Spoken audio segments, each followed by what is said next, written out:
Oh yes, ladies and gentlemen, fellow Tarnish, let's talk Somber Ancient Dragon Smithing Stone. That missing ingredient to make your special weapons plus 10, maximum upgraded and almighty. Today I want to share with you the location and how to get there and get the earliest two possible to get. Technically, one of them you could get at like level 30 when you first get to the lakes, and technically because of that have a plus 10 weapon by Altus Plateau. Obviously, a lot of running and legwork, but it's cool that that is a thing that can happen. So indeed, let's go over that one first. You need to do a questline for, you know, Mr. Maidenless. You are maidenless, after all. And while I have gone over this questline in the multi-millions runes per hour farm video, because the location it leads to is the same for both the rune farm and the Somber Stone, I will give you a quick rundown. Either talk to the guy or the image of the guy right in front of the first steps in Limgrave. He will then go to the Church of the Rose, follow him to the Church of the Rose in Liurnia and have a chat with him. Agree positively with everything he says every time, he'll give you 3 bloodied fingers. You then use those bloodied fingers to go do 3 invasions. Kill them, get ganked, disconnect, doesn't matter. 3 invasions. Go back to him, agree to fully join, and he will give you a cloth to go soak in Maiden's blood. This is a problem because, again, You are maidenless. as he loves to keep reminding you, but fear not, we must go to the 4 belfries in Liurnia, and using an imbued stone sword key, which you can get in a chest at the very top tower, then go and unlock and go through the portal at the 2nd highest tower. This will take you back to the starting area of the game, run through it, beat the boss, eventually make it to the church at the end. Lying there on the floor, very dead, but very full of usable blood, is the maiden from the very start cinematic of the game when you wake up. Get the blood, go back to him, agree to fully join, he'll have a weird intimate moment with your hand, and then give you a medallion which he warns us not to use. We will then immediately use it and find ourselves in our destined location, the Mogwin Palace. Ooh, I hope that was somewhat followable. So now that we're here, all that remains is to run to and grab the Somber Ancient Dragon Smith Stone. It really is that easy, and you can see why you can do this so incredibly early. That said, the run is incredibly dangerous. From the very first grace of this area, which is just ahead of you, well, you are seeing the route on screen. You want to sprint up the hill, dodge past I don't know, bursting blood zombies? What the fuck? Like, oh, they're so weird.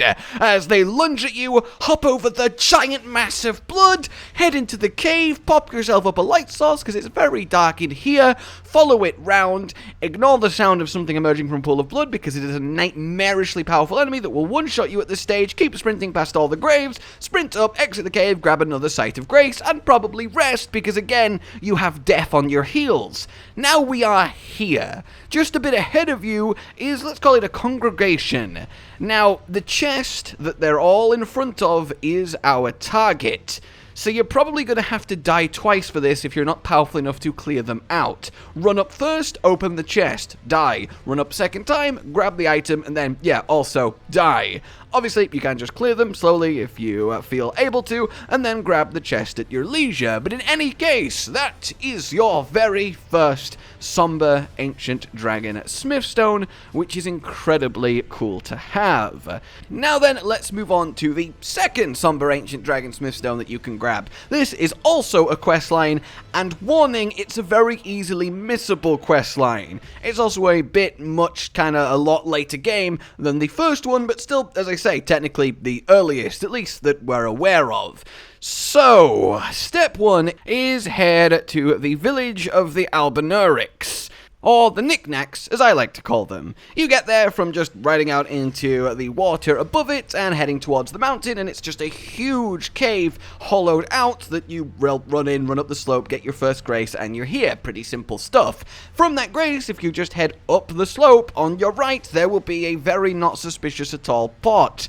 slap the pot to reveal a very scared, dying old man. So of course what we're going to do is take this very scared, dying old man's most prized possession, because at this point he doesn't have any other choice anyway. Talk him through, agree to what he says, he wants you to give this half of a medallion to Latenna, and well, we're going to go just do that. So where is Latenna? Also in the lakes, located at the Slumbering Wolf Shack. You get here by going through the lakeside crystal caves. Just again, run up to them, fight your way through, and you will exit on the other side and make your way down a cliffside to get here. You will find Latenna and her wolf having, well, you guessed it, a slumber. Talk to her, and she will express that, oh, wow, the guy trusted you with the medallion, I guess I will trust you too. Hey, how about I die and become spirit ashes, and you take me with you to the mountaintop of the giants? That sounds cool, and you tell her that does indeed sound cool. Now, it's at this point I must apologize for not actually having footage of this happening, and also give a warning. The reason I don't have footage of this happening is because I completely missed this, and it was too late for me to actually make it happen. She'd already died and just left her ashes behind. Getting her ashes in this way ruins the questline and cancels the ending and the reward. So yeah, the warning is, please do up to this step, getting the half medallion and going to talk to her and getting her to willingly become spirit ashes for you before you enter the mountaintop of the giants for the first time. Do it before then, or you will forever lose this questline, the reward, and thus the Somber +10 Dragon Smith Stone. So once you have achieved those steps, well, very much later in the game, you will reach the mountaintop of giants. That's just a case of clearing out the capital, continuing the story. It's just the next place you get sent to. Once there, then, make your way over to Fort Sol. This is where the other half of the medallion is, and it is locked behind the boss of Fort Sol. So progress Fort Sol, get to the boss, a commander. He's very, very tricky, but I believe in you. And once he is defeated, head up behind him and collect the other half of the medallion from atop the castle. Now you have both halves, you can return to the Lift of Rold and swap to the new secret Haligtree medallion, which will then take you to a whole new place. Then exit the lift, run through a cave, come out the other side, grab your first grace, and welcome to the consecrated snowfield. You can get the map from this location here, just a little bit of a run through the, well, let's say lovely weather, and once you do have the map, then you want to be heading to the very top left corner, where there is a ruined church. If you've done the questline correctly and have the willingly given Spirit Ashes version of Latenna, you will then be given a prompt. Oh, and by the way, watch out for the massive giant mausoleum with its turret bombardment that it feels like it needs to do around the area, because it's brutal.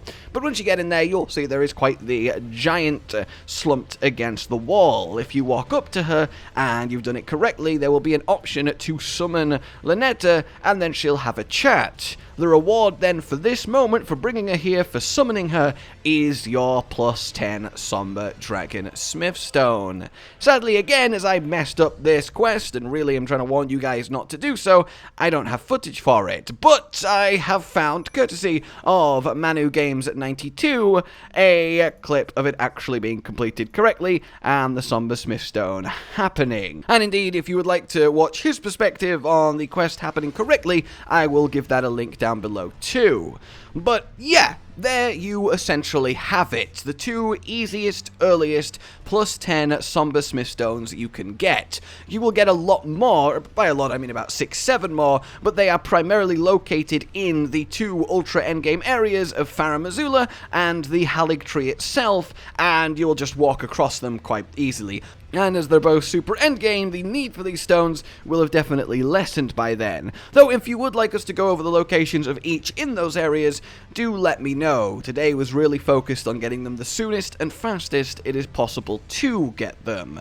For now then, like if you've enjoyed this, subscribe if you found it helpful, hit the bell so you don't miss all the future Elden Ring tips, tricks, guides, locations, builds, fun stuff, and please consider supporting the future of this channel on Patreon down below. It's what keeps us going, and it really does mean the world. So, until we meet again, a goodbye. Josh, Cotton, and Hollow with the videos, dropping the humor like a hammer on your tippy toes, bringing entertainment on a daily arrangement to take our insanity and turn it into entertainment. Yes, I said entertainment twice, to reiterate that it is nice to look into your faces on a mostly daily basis when you let us in your homes to make the whole world a stage. Goodbye.